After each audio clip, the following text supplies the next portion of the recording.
दोस्तों रामज्ञान चैनल में एक बार फिर आपका स्वागत है। आज हम आपको यमराज और उसको नामदान करने से क्या फ़ायदा होगा उसके बारे में बताएंगे। तो चलो दोस्तों अब इसे शुरू करते हैं। पहला सवाल है, यमराज कौन है? यमराज मृत्यु के देवता है।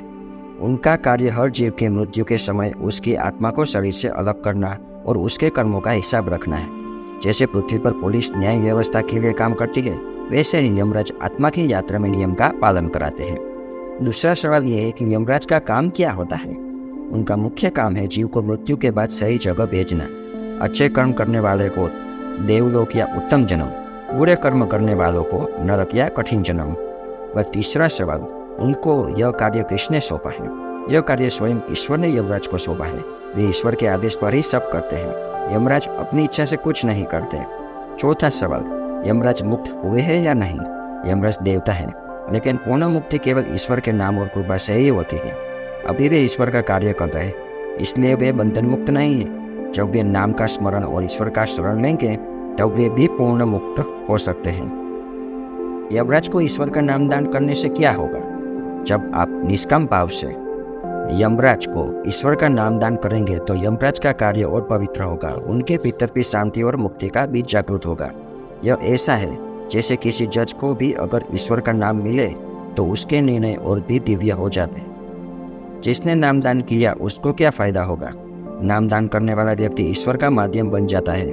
उसके भीतर शांति, करुणा, भय मिटना और आत्मिक आनंद बढ़ते जाते हैं। यमराज को क्या फायदा होगा? यमराज जब नाम ग्रहण करेंगे तो उनका कर्मफल बंधन हल्का होगा और धीरे धीरे वे भी ईश्वर के चरणों में पहुंचेंगे। यमराज को नामदान करने से पूरे परिवार को क्या फायदा होगा? जब कोई व्यक्ति यमराज को नामदान करता है तो उसका पूरा परिवार भी एक सुरक्षा कवच में आ जाता है। मृत्यु का भय कम होता है, घर में शांति रहती है और पितृदोष जैसे कष्ट भी धीरे धीरे दूर होने लगते हैं। निष्काम कर्म किसे कहते हैं? निष्काम कर्म का अर्थ है कर्म करो लेकिन फल की इच्छा मत रखो और फल सब ईश्वर को सौंप दो। जैसे सूर्य रोशनी देता है और बदले में कुछ नहीं मांगता, वैसे ही जब आप नामदान या कोई भी अच्छा कार्य बिना लोभ, बिना डर और बिना लाभ की इच्छा से करते हैं, वही निष्काम कर्म है। एक उदाहरण से और कहानी से समझते हैं। एक बार एक साधु ने यमराज को ईश्वर का नाम समर्पित किया। यमराज बोले, मेरा काम तो न्याय करना है, पर तुम्हारे नामदान से मेरे हृदय में भी करुणा का प्रकाश बढ़ गया। अब जब मैं जीवों का निर्णय करूँगा तो उसमें केवल नियम ही नहीं, ईश्वर की कृपा भी झलकेगी। यह सुनकर साधु मुस्कुराए और बोले, यही तो ईश्वर का कार्य है, हर जगह नाम का प्रकाश जलाना। दोस्तों, इस वीडियो में हमने आपको अलग अलग सवाल के जवाब दे के यही समझाया कि यमराज भी मुक्त नहीं हुए।